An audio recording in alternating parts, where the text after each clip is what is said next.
see Jody with her camera going. Anyway, I'd like to, first and foremost, I guess I'd like to welcome you all for your celebration of life of Ken Mercer. For those of you who don't know me, my name's Dave Cox, and I've been Ken's son-in-law for about a quarter century, I guess. I've been asked or nominated or voluntold that this is my job, so hopefully I can do it well.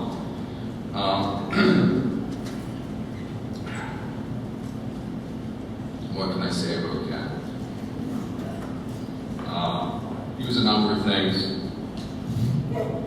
77 years on the planet. He was a husband, a father, a grandfather, a great-grandfather, tradesman, an entrepreneur, a social worker, and a businessman. Hopefully it'll all become clear.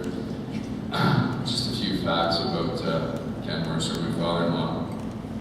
He grew up in Manchester, England, and there he met Anne at school. Apparently she didn't like him very much, but he was pretty persistent, and I guess he kind of grew on her.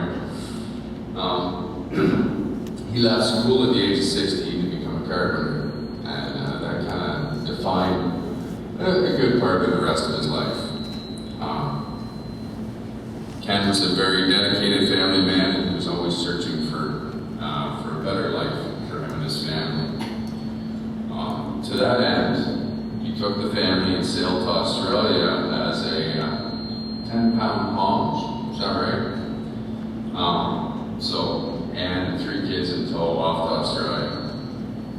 It was a trip of a lifetime that they couldn't otherwise afford, and as Ken used to always say, get no feedback by yelling too loud. As Ken always said to his family, that he took them around the world. Ken used to also brag that he was a bad driver on 3 continents, that being Europe, Australia, and North America. I can attest to the third. He was a pretty bad driver in North America. From Australia, the family settled in Canada in 1974, in and around the Oshawa area, Oshawa East.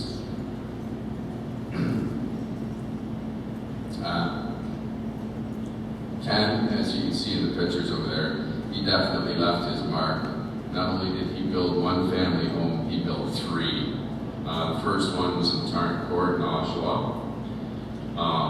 He also built a home at Fargo Road in Curtis, and then he built another one at McCallum Street in Hampton. Finally, he settled here at Wilmot Creek, what he liked to call God's little green acre. Or sometimes he called it Viagra on the lake. It depends on when you were talking to him.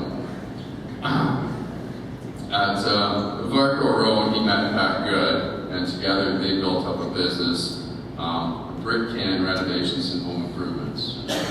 Ken was the British part, Pat was the Canadian part, hence the name Brick Can.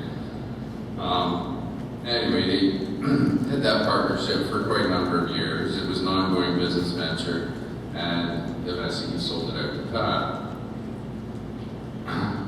With that Daisy, Ken formed Foxden Properties.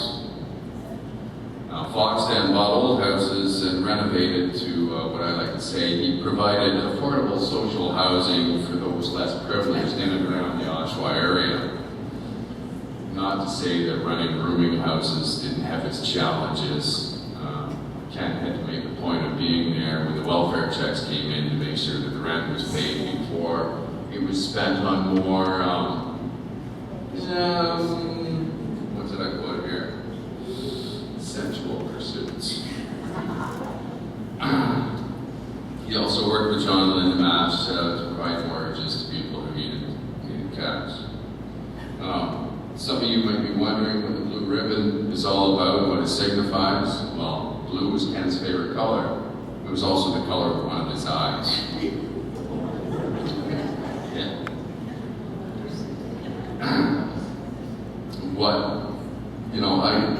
It's very kind of, it's enlightening and it's symbolic, because what Ken really left behind was a really wonderful and irreverent sense of humor.